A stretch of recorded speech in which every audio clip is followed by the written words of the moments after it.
नमस्कार, जय जोहार।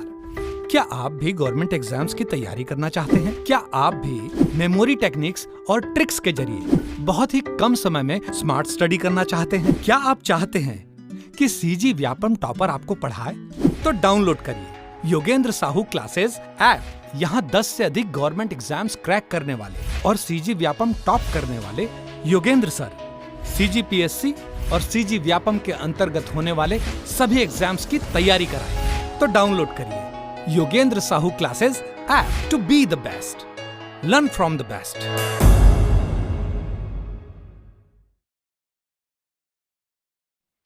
नमस्कार दोस्तों, स्वागत है आपका योगेंद्र साहू ऑनलाइन क्लासेस में। तो आज की क्लास से हम देखने वाले हैं छत्तीसगढ़ जीएस के MCQ।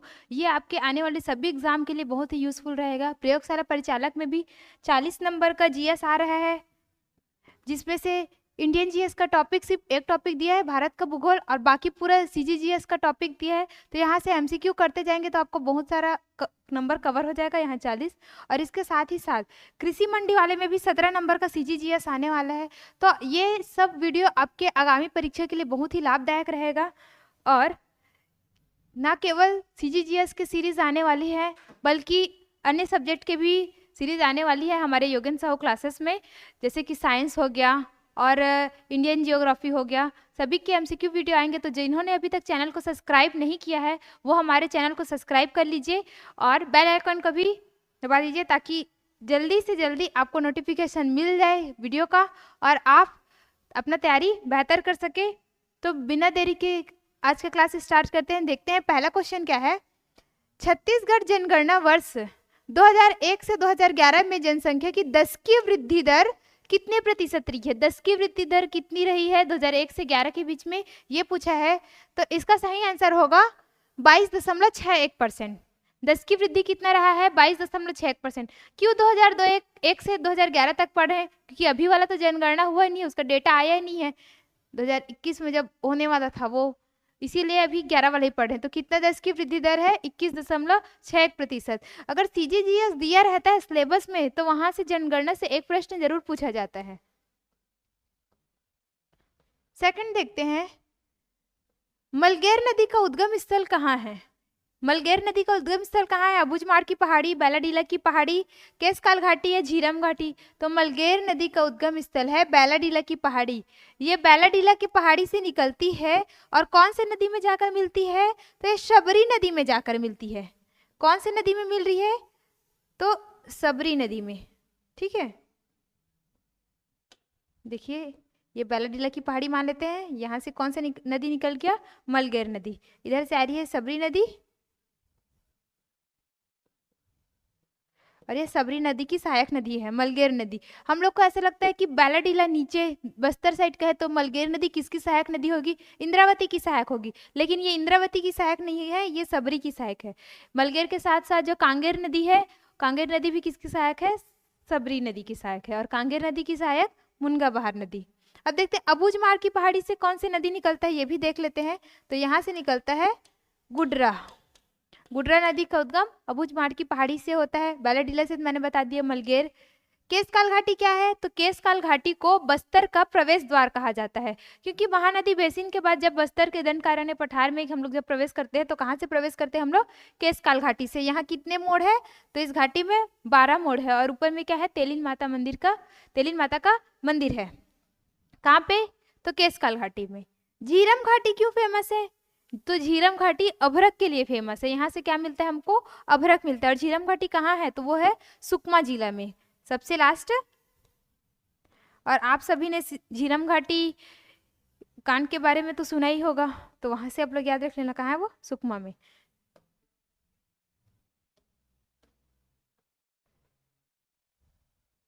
हम लोग 20 क्वेश्चन के सीरीज करते जाएंगे, लेकिन ये सिर्फ 20 क्वेश्चन ही नहीं रहेंगे। उसके ऑप्शन को भी जब मैं एक्सप्लेन करते जाऊंगी तो वहां से आपका बहुत सारा पोर्शन कवर होते चलेगा। तो ध्यान से सुनिए बात।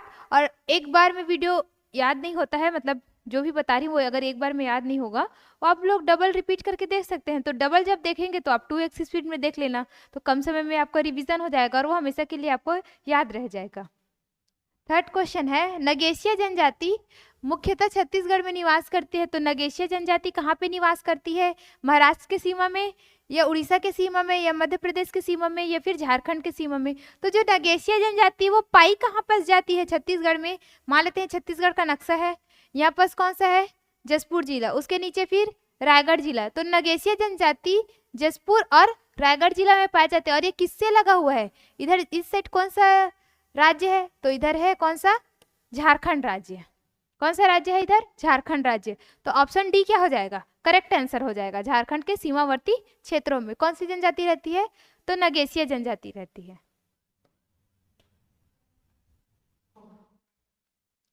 फोर्थ क्या है? निम्नलिखित में से किस नाम से राज्य के रायगढ़ जिले में धातु मूर्ति कला के नाम से जाने जाते हैं? मतलब रायगढ़ में जो धातु मूर्ति कला होती है उसको किस नाम से जाना जाता है? घड़वा, झारा, मलार या फिर डोकरा? कौन से नाम से जाना जाता है? तो रायगढ़ वाले को झारा नाम से जाना जाता है। ठीक है, रायगढ़ वाले को झारा। अब मलार किसको जाना जाता है? जो सरगुजा में होता है, जो सरगुजा में मूर्ति कला शैली, वो क्या? मलार के नाम से जाने जाएंगे। रायगढ़ वाले को झारा। अब ये जो घड़वा है, ढोकरा है, ये सब चलता है बस्तर एरिया में। ठीक है, बस्तर कोंडागांव एरिया में ढोकरा आर्ट, ठीक है, घड़वा आर्ट, ये सब उधर चलता है। तो यहाँ तक आपको याद रहेगा। आगे बढ़ते हैं। फिफ्थ क्वेश्चन, हंसली नामक छत्तीसगढ़ी आभूषण शरीर के किस अंग में पहना जाता है? कौन सा पूछ रहा है? हंसली। तो हंसली कहाँ पर धारण किया जाता है? तो हंसली गले में धारण किया जाता है। कहाँ धारण किया जाता है? हंसली गले में। तो हंसली के साथ साथ और गले में क्या पहना जाता है? सूता, सुर्रा, सुतिया, ठीक है, कंठा, ये सब कहाँ? दुलरी, तिलरी, ये सब गले में पहना जाता है। कलाई में पटा, पटिया, बनुरिया, ककनी, ये सब कलाई में पहना जाता है। और क्या दिखे? कान, कान में खिनवा, ठीक है। और क्या क्या पहना जाता है ये सब आप कमेंट बॉक्स में बताइए। सभी मैं ही बताते जा रही हूँ, तो आप लोग भी आंसर दीजिए तो ज़्यादा अच्छा लगेगा।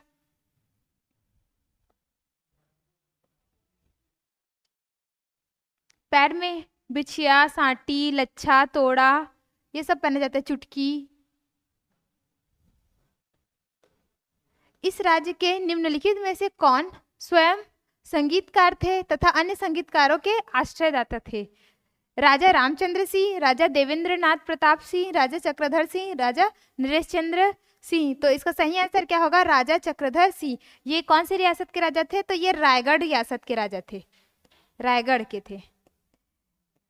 करेंट अफेयर में मेरे से एक मिस्टेक हो गया था, उसके लिए मैं माफ़ी चाहूँगी कि रायगढ़ में जो चक्रधर महोत्सव मनाया जाता है उसका क्रम कौन सा था? तो उसका क्रम था 38वां। मैंने वीडियो में 39 बोल दिया था, लेकिन मैंने कमेंट करके सही आंसर पिन कर दिया था ताकि कुछ लोगों को जो कन्फ्यूज़न हो रहा था वो दूर हो जाए।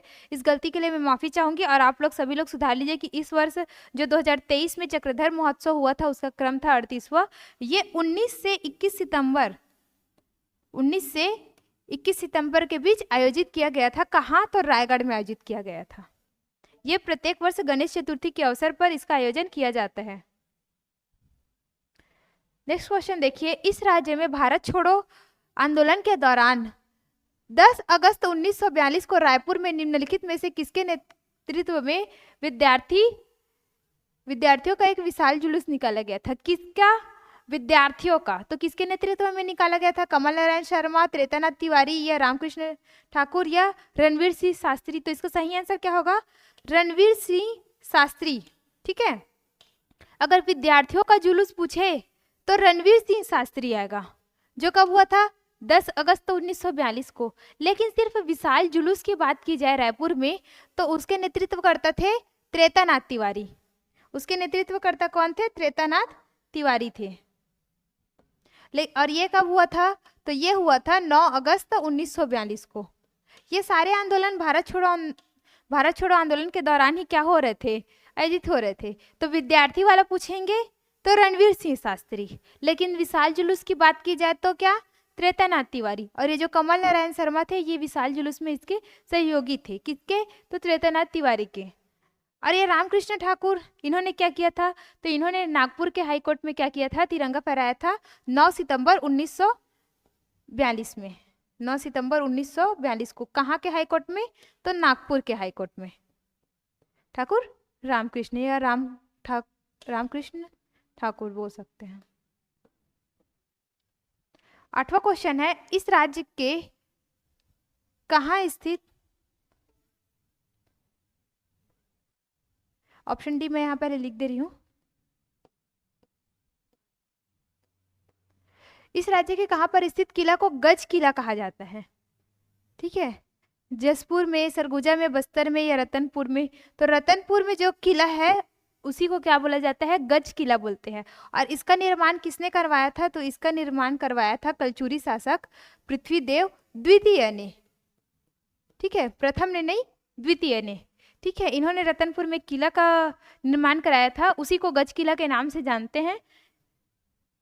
आप कमेंट बॉक्स में बताइए कि पृथ्वीदेव द्वितीय ने और कौन कौन सा निर्माण कराया था, ये आप सभी कमेंट करके बताइए। और जो भी पहले आंसर देगा उसका नाम मैं नेक्स्ट वीडियो में बताऊंगी, क्योंकि ये सीरीज तो लगातार चलने वाला है। मैं बार बार बोल रही हूँ कि आप हमारे चैनल को सब्सक्राइब कर लीजिए जिन्होंने अभी तक सब्सक्राइब नहीं किया है, क्योंकि ये सीरीज लगातार चलेगा जब तक एग्ज़ाम ना हो जाए। और एग्ज़ाम के आते आते तक आपको पूरा CGGS कंप्लीट हो जाएगा यहाँ पर से, क्योंकि यहाँ इतिहास के भी प्रश्न है, भूगोल के भी प्रश्न है, सारे एरिया यहाँ से कवर हो जाएंगे, लोक कला, संस्कृति, जनजातियाँ। तो आपको ओवरऑल सभी चीज़ का एक बेसिक नॉलेज हो जाएगा MCQ वीडियो देख के। अगर किसी ने अभी तक थ्योरी नहीं भी पढ़ा होगा तो MCQ से उनको बहुत सारी जानकारी मिल जाएगी। और इसके साथ ही जिनको प्रयोगशाला परिचालक का कोर्स परचेज करना है वो योगेन साहू क्लासेस ऐप डाउनलोड कर सकते हैं प्ले स्टोर से जाकर। वहाँ बहुत ही कम फीस पर कोर्स लॉन्च किया गया है। इसके साथ ही टेस्ट सीरीज भी लॉन्च की गई है जिसकी फीस मात्र 99 रुपये है। तो आप जाके कोर्स परचेस कर सकते हैं और टेस्ट सीरीज भी परचेस कर सकते हैं। ठीक है, बहुत ही कम फीस पे रखा गया है और टेस्ट दिलाइए, आपको अपनी तैयारी पता चलेगा। 9वां क्वेश्चन है, समित्र मंडल का गठन किसने किया था? समित्र मंडल का गठन किसने किया था? डॉक्टर खूबचंद बघेल, ठाकुर प्यारेलाल, पंडित रविशंकर शुक्ल या सुंदरलाल शर्मा? तो समित्र मंडल का गठन किया था पंडित सुंदरलाल शर्मा ने। तो समित्र मंडल का गठन किया कब था? तो किया था 1906 में। और कहाँ पे किया था? तो राजिम में किया था। ठीक है, किन्होंने किया था ये तो मैंने पहले ही बता दिया, पंडित सुंदरलाल शर्मा जी ने किया था समित्र मंडल का गठन 1906 में। करम छड़ा नामक नाटक के लेखक कौन है? अब साहित्य से रिलेटेड भी क्वेश्चन आ गया, क्योंकि CGGS में तो साहित्यकार से क्वेश्चन एक आएगा ही। पंडित सुंदरलाल शर्मा, डॉक्टर खूबचंद बघेल या श्यामलाल चतुर्वेदी? करम छड़ा नाटक के लेखक कौन है? तो करम छड़ा लिखा है डॉक्टर खूबचंद बघेल ने। इन्होंने बहुत सारी रचनाएं लिखी है, बहुत सारे नाटक लिखे हैं। एक करम छड़ा है, बेटवा बिहाव है, जनरैल सिंह है, लेड़गा है, लेड़गा सुजान, ये सब किनकी रचना है? तो ये सब डॉक्टर खूबचंद बघेल की रचना है।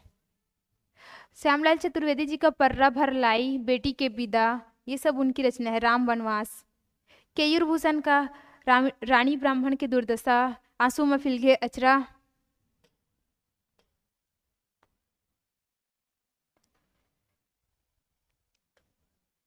हो सकता है आज आपको मैं जो बोल रही हूँ कभी समझ में ना आ रहा हो मेरा कुछ वर्डिंग, क्योंकि मेरे मुंह में कुछ हो गया तो मेरे को बोलते नहीं बन रहा है, तो इस पर ध्यान ना देवे। ठीक है, आगे बढ़ते हैं। CMDC के कौन कौन सी परियोजना संचालित है? तो CMDC Chhattisgarh mineral development corporation. ठीक, इसमें कौन कौन सी परियोजना संचालित है? कोल, लौह, बॉक्साइट, टीन। तो इनमें से कौन सा संचालित है? ये चारों संचालित है। ठीक है, तो जो छत्तीसगढ़ मिनरल डेवलपमेंट कॉरपोरेशन है उसका गठन हुआ था 7 जून सन 2001 को। इसका मुख्यालय कहाँ है? तो इसका मुख्यालय रायपुर में है। तो इसके द्वारा 5 परियोजनाएं संचालित है। कितनी परियोजनाएं? तो 5 परियोजना। कौन कौन सा 5? तो कोल परियोजना, लौह का परियोजना, बॉक्साइट परियोजना, टीन परियोजना। तो 5वां कौन सा है? तो 5वां है कोरंडम परियोजना। ठीक है, कोरंडम परियोजना। तो ये 5वां याद हो गया। CMDC के द्वारा कौन कौन सा? कोल, लौह, बॉक्साइट, टीन और कोरंडम। CMDC का गठन तो 7 जून 2001 को। अब यहाँ मिलान करना है, एक साइड एयरपोर्ट का नाम दिया है और वो एयरपोर्ट कौन सी जगह में है उसका नाम बताना है। तो स्वामी विवेकानंद विमानतल, विमानतल मतलब एयरपोर्ट होता है, तो स्वामी विवेकानंद विमानतल कहाँ है, गए होगे तो याद होगा आप लोग को, ये कहाँ है, रायपुर में। ठीक है, रायपुर में जो एयरपोर्ट है उसका क्या नाम है, स्वामी विवेकानंद विमानतल या एयरपोर्ट। माँ दंतेश्वरी एयरपोर्ट, तो माँ दंतेश्वरी वाला कहाँ होगा, दंतेश्वरी वाली किधर चलते हैं, जगदलपुर साइड। बिलासा देवी केटी एयरपोर्ट, तो बिलासा से तो नाम याद ही होगा, बिलासपुर का नाम बिलासा वाला में होगा। माँ महामाया वाला कहाँ है, तो वो अंबिकापुर में है। तो ऐसे पहले आप लोग जोड़ी मिला लेना, उसके बाद यहाँ से फिर देख सकते हो कि कौन सा सही है। अब एक साइड दिया है क्या, औद्योगिक क्षेत्र, और एक साइड जिला। तो टेडेसरा, तो टेडेसरा कौन से जिला में आता है, तो टेडेसरा आता है राजनांदगांव में। कहाँ आता है, राजनांदगांव में। लखनपुरी, तो लखनपुरी कहाँ आता है, ये आता है कांकेर में। ठीक है, इतना क्लियर। टेडेसरा कहाँ, राजनांदगांव। लखनपुरी कहाँ, कांकेर। परसगढ़ी कहाँ, तो परसगढ़ी पहले पढ़ते थे कोरिया, लेकिन अब कोरिया का चूंकि विभाजन हो चुका है तो परसगढ़ी अब किसके अंतर्गत आता है, तो मनेन्द्रगढ़, चिरमिरी, भरतपुर के अंतर्गत आता है। खमरिया, खमरिया कहाँ आता है, कौन से जिले में, तो मुंगेली जिले में। तो इधर औद्योगिक क्षेत्र और इधर कौन सा, उसके जिला। आप याद करते चलिए मेरे साथ साथ, ताकि बाद में आपको और रिवीजन करने का मतलब जरूरत ना पड़े, एक ही बार में याद हो जाए। नेक्स्ट क्वेश्चन है, एसीसी सीमेंट, एक साइड सीमेंट कंपनी दिया है और एक साइड उसका स्थान दिया है कि कौन सा सीमेंट कंपनी कौन से स्थान में है। तो एसीसी, ये तो हम सब भिलाई वाले लोगों को पता ही है, जामुल, जामुल दुर्ग में है, ये हमारा पड़ोसी। ठीक है, यहाँ से दिखता भी है। उसके बाद अंबुजा, अंबुजा सीमेंट कहाँ है, तो अंबुजा सीमेंट फैक्ट्री है सोनई डीहम में। अंबुजा कहाँ है, सोनई डीहम में। सेंचुरी सीमेंट कहाँ है, तो सेंचुरी सीमेंट है बैकुंठ में। और अल्ट्राटेक कहाँ है, तो अल्ट्राटेक है हिरमी में। यहाँ से क्लियर। देखिए कल बहुत लोग सहकारिता का एग्जाम दे के आए होंगे, तो कुछ लोगों का एग्जाम अच्छा गया होगा, कुछ लोगों का एग्जाम बिगड़ गया होगा। तो जिन लोगों का एग्जाम बिगड़ गया है ना, वो निराश ना होइए, बिल्कुल भी निराश ना होइए। जो हो गया सो हो गया, बीत गई सो बात गई। अब आप लोग नए सिरे से अपना तैयारी स्टार्ट कीजिए और सोचिए कि नहीं, अब आगे वाले में मुझे बहुत अच्छा करना है, तो आगे वाले के लिए आप तैयारी अभी से स्टार्ट कर दीजिए। क्योंकि जब एग्जाम डेट आएगा तब पढ़ूंगा या पढ़ूंगी ऐसा सोचोगे तो बिल्कुल तैयारी नहीं होगा। अभी से आपको चालू करना पड़ेगा तैयारी, तब जाके आपको वहाँ अच्छा रिजल्ट मिलेगा। तो प्रयोगशाला परिचालक अभी सामने दिख रहा है, साथ ही कृषि मंडी वाला दिख रहा है, तो आप अभी से पढ़ना चालू कर दीजिए। जो जो पोर्शन आपका वीक है आप उसको पहले कवर कर लीजिए, तो उससे क्या होगा, आपका जो एग्जाम डेट आएगा वहाँ तक पूरा आपका सिलेबस कंप्लीट हो जाए रहेगा और आपको फिर अच्छा रिजल्ट मिलेगा। तो निराश ना होइए, अपने आप को मोटिवेट रखिए और तैयारी पे लग जाइए। देखते हैं नेक्स्ट क्वेश्चन क्या है, प्रमुख जल विभाजकों, और इधर क्या दिया है, उधर नदियाँ। ठीक है, अब देखते हैं कौन सी श्रेणी किन दो नदियों के बीच जल विभाजक का काम करती है। जल विभाजक का काम मतलब अगर कोई बीच में कोई पर्वत है, एक नदी का दिशा एक साइड रहेगा, एक नदी का दिशा एक, मतलब दोनों के पानी को मिलने नहीं देगा ऐसा। ठीक है, तो मैकल पर्वत श्रेणी, तो मैकल पर्वत श्रेणी जो है वो किन दो नदियों के बीच का जल विभाजक का काम करता है, तो मैकल श्रेणी शिवनाथ और वेनगंगा के बीच क्या करता है, जल विभाजक का काम करता है। ये रहा क्या, शिवनाथ, ये छत्तीसगढ़, ये क्या मैकल। इधर क्या बहता है, इधर शिवनाथ बहता है ना, इधर शिवनाथ बहा,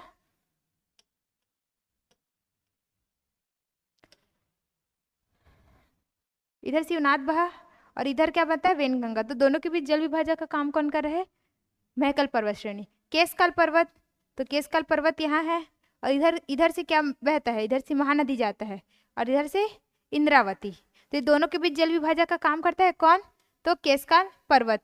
देवगढ़ की पहाड़ी, अब जो देवगढ़ की पहाड़ी है यहाँ पे ऊपर में है, देवगढ़ और कैमूर दोनों ऊपर में ही है। ठीक है, तो देवगढ़ की पहाड़ी जो है वो गोपद और रिहन नदी के मध्य क्या करता है, जल विभाजक का काम करता है। रिहन नदी यहाँ पे बहती है और ये देवगढ़ की पहाड़ी से ही क्या निकलता है, गोपद नदी। तो दोनों के बीच जल विभाजक का काम देवगढ़ की पहाड़ी। और जो कैमूर पर्वत है, कैमूर पर्वत इधर गंगा नदी, गंगा मतलब वो सोन गंगा वाला, और इधर महानदी बेसिन, इन दोनों के बीच क्या करता है, जल विभाजक का काम करता है। यहाँ तक क्लियर है आप सभी को। तो आगे बढ़ते हैं। कुदर हिल्स इको रिसोर्ट स्थित है। अभी छत्तीसगढ़ में अलग अलग जिलों में अलग अलग टाइप का इको रिसोर्ट बनाया गया है, ठीक है। जैसे कि कबीरधाम में है बैगा एथनिक रिसोर्ट, तो वैसे ही पूछा है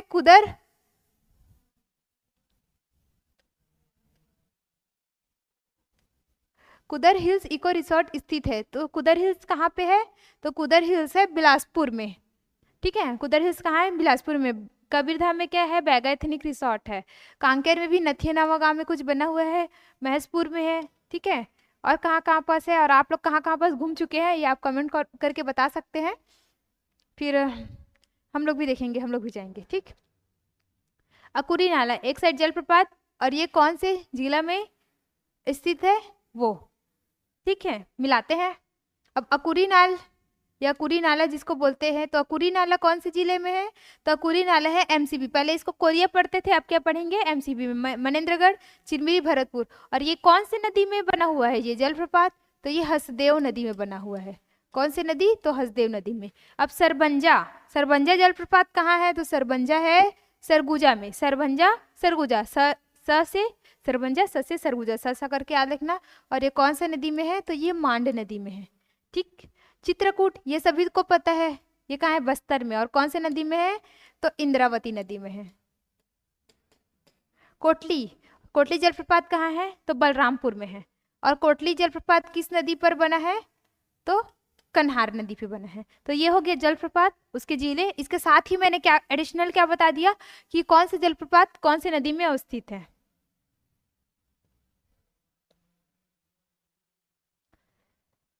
अब इधर छत्तीसगढ़ में जब असहयोग आंदोलन हो रहा था, चल रहा था, तो इधर बहुत सारे कार्यक्रम हो रहे थे। तो वो उससे रिलेटेड कौन से व्यक्तित्व है, इनको हमको मिलान करना है। तो असहयोग आंदोलन कब चल रहा था? 1920 के समय चल रहा था। तो वकालत का त्याग किन्होंने किया था? तो वकालत का त्याग किया था ठाकुर प्यारेलाल सिंह में। रायपुर क्षेत्र से बिलोंग करते थे ये। तो वकालत का त्याग ठाकुर प्यारेलाल सिंह। राय साहब की पदवी का त्याग किन्होंने किया था? तो राय साहब का पदवी त्यागा था किन्होंने? वामन राव लाखे ने। और इनके बदले इनको कौन सा उपाधि मिला था? तो फिर लोकप्रिय की उपाधि मिला था, लोकप्रिय की उपाधि मिला था। विधानसभा की सदस्यता से त्यागपत्र किन्होंने दिया था? तो यहाँ से त्यागपत्र दिया था बाजीराव कृदंत जी ने, ठीक है। विधानसभा वाला कौन है? बाजीराव कृदंत जी।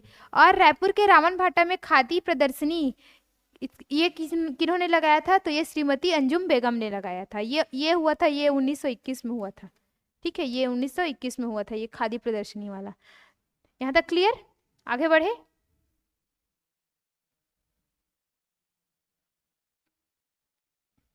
शिक्षा में विकास के लिए विद्या मंदिर योजना किन्होंने प्रारंभ की थी? विद्या मंदिर योजना, इससे क्वेश्चन आता है। ये क्वेश्चन मतलब आ चुके हैं एक दो बार। तो इसका शुरुआत किन्होंने किया था? माधवराव सप्रे ने, पंडित रविशंकर शुक्ल ने, नारायण भास्कर खरे ने, ठाकुर प्यारेलाल सिंह ने। तो इसका शुरुआत किया था पंडित रविशंकर शुक्ल ने। पंडित रविशंकर शुक्ल ने विद्या मंदिर योजना शुरुआत की थी 1937 में। 1937 के टाइम इनको शिक्षा मंत्री बनाया गया था।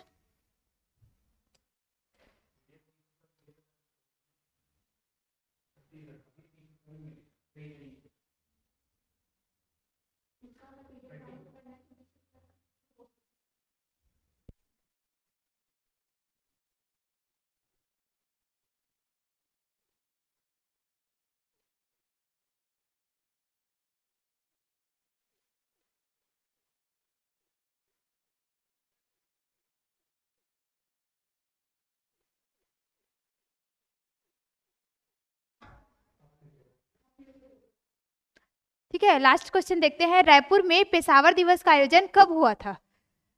29 मार्च 1932, 29 जनवरी 1932, 20 जनवरी 1932। तो ये पेशावर दिवस का आयोजन हुआ था 29 जनवरी 1932 को। ये डेट आप लोग याद रखेंगे, क्वेश्चन आएगा या आ चुका है, आने की संभावना है। रायपुर में पेशावर दिवस का आयोजन 29 जनवरी 1932। तो ये रहे टॉप 20 MCQ। ये इसका अगर PDF आपको चाहिए तो योगेन साहू क्लासेस ऐप डाउनलोड कीजिए। लेकिन ये PDF इस बार आपको फ्री में नहीं मिलेगा। क्यों? क्योंकि ये एक लंबा सीरीज चलने वाला है और ये टाइप करवाने के लिए भी कुछ कॉस्ट लगता है, तो उसकी भरपाई हम लोग को करनी पड़ेगी। तो मात्र आपको 30 रुपये में, मात्र 30 रुपये, इतना तो हम लोग गुपचुप खा के उड़ा देते हैं। तो इसमें आप लोग को क्या मिल जाएगा? इसका PDF मिल जाएगा। सिर्फ ये एक PDF की बात नहीं करी हूँ मैं, आगे जितने भी सीरीज आएंगे सबके पीडीएफ आपको प्रोवाइड हो जाएंगे और छत्तीसगढ़ जीएस के जितने भी आपको वीडियो यहाँ मिलेंगे उसके पीडीएफ आपको योगेन साहू क्लासेस ऐप में मिल जाएंगे। 30 रुपये में आपको उसको परचेस करना होगा। तो आज के लिए इतना ही। अगर आपको किसी क्वेश्चन में डाउट है तो आप कमेंट करके पूछिए और साथ ही वीडियो को ज़्यादा से ज़्यादा शेयर कीजिए दोस्तों के साथ, वीडियो को लाइक कीजिए। मिलते हैं नेक्स्ट वीडियो में। धन्यवाद।